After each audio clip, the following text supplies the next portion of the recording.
光を開けたドアの前で明かりをつけずに忘れついたシー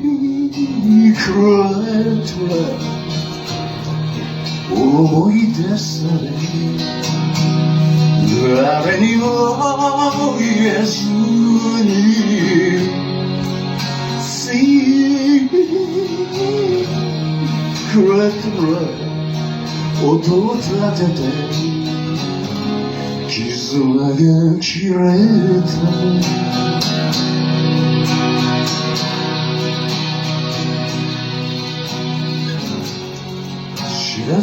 知らずのうちに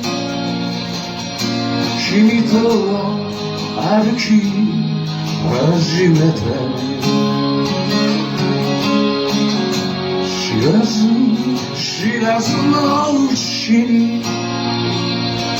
時も流れた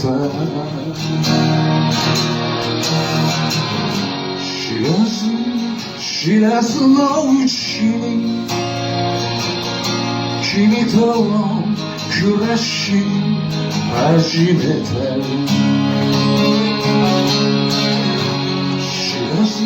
知らずのうちに